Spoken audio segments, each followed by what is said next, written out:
And to begin, I would like to declare a couple of interests. My partner owns a communications consultancy that works in health and social care. Both my parents were nurses. Indeed, my father managed residential nursing homes until he'd retired, while my mother was a deputy sister in a residential home caring for people with dementia.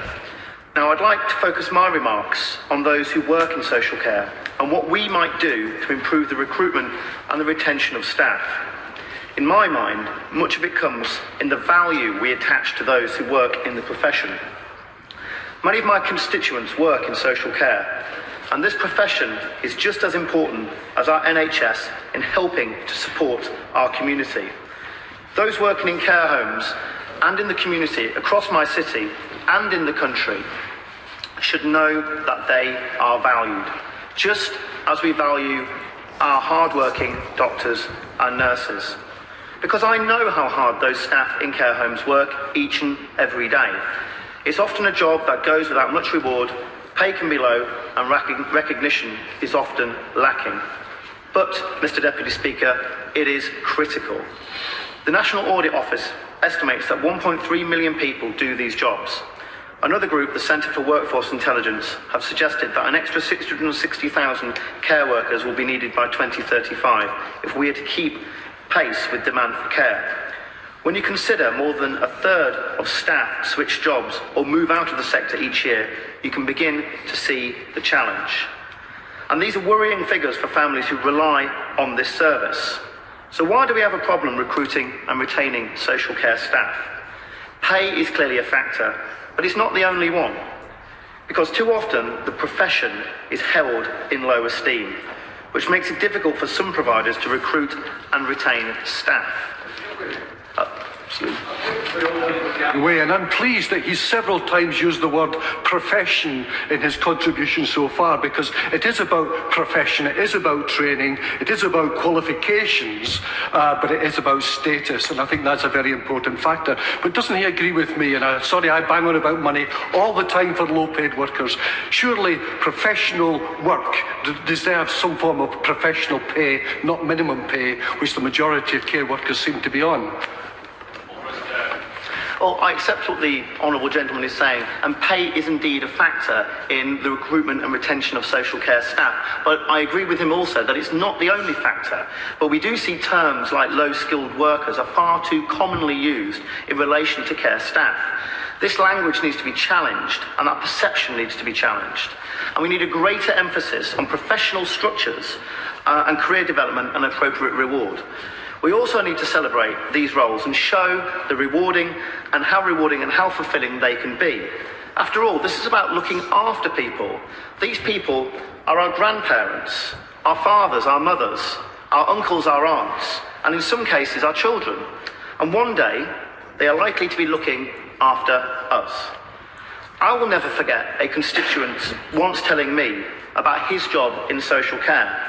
He said that each and every day, he got up and got to look after and talk and to listen to people who became his friends.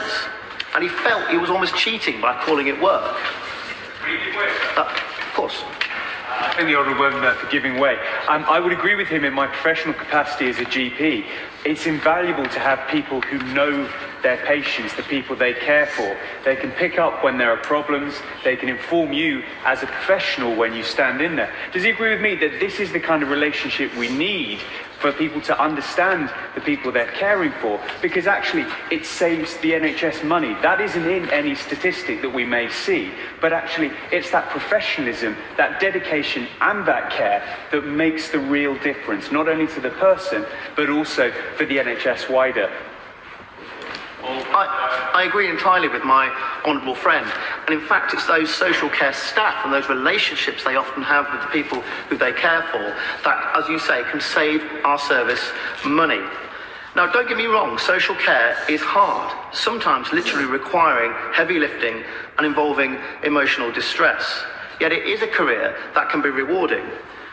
This government is keen to build the same sort of level of consensus on social care that already exists on our National Health Service. And this is the right thing to do. But I hope we can build the same parity of esteem with the NHS for our social care workers. Now, of course, there are millions who undertake social care roles without any pay whatsoever, and I listened with great interest to some of the honourable members' contributions for unpaid carers, because the 2011 census, obviously some time ago, but identified that 1 in 10 residents in England and Wales, that's 5.8 million people, are spending at least part of their week caring for disabled, sick or older relatives and friends. Like with careers in social care, carers can often enjoy their work, and it can be positive and it can be rewarding. There are, however, a lot of reasons why carers need support.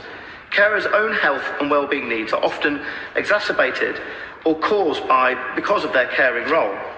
Carers are entitled to a social care assessment of their own needs and subsequently support if the assessment shows that they need it. But not enough carers, Mr. Deputy Speaker, are being identified and subsequently assessed for their own needs. This means they are going out with support for their needs, putting their own health and well-being at risk. Support for carers should be embedded as part of funding for social care, and evidence shows that supporting carers can save money in adult social care services and the NHS, whilst improving the life of the carer and the person with care needs. I would like to just make a quick mention, if I may, of some of the social care work that goes on in my constituency. I would like to mention it because some of the most enjoyable times I had during the campaign trail was the 2 hustings that were organised in Peterborough.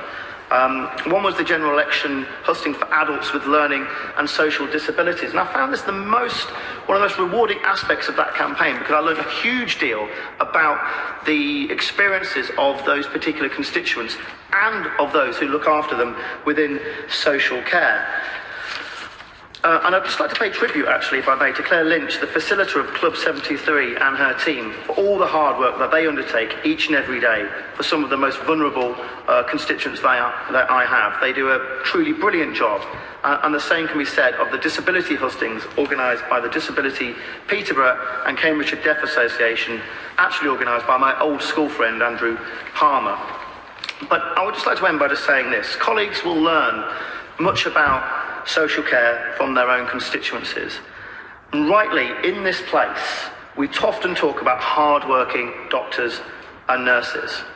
Understanding the crucial work those in social care undertake, when honourable members use this phrase, especially my right honourable members on the front bench, can I make a plea to them to remember to add social care workers when talking about hard-working doctors and nurses? Yeah. Alan Hayes.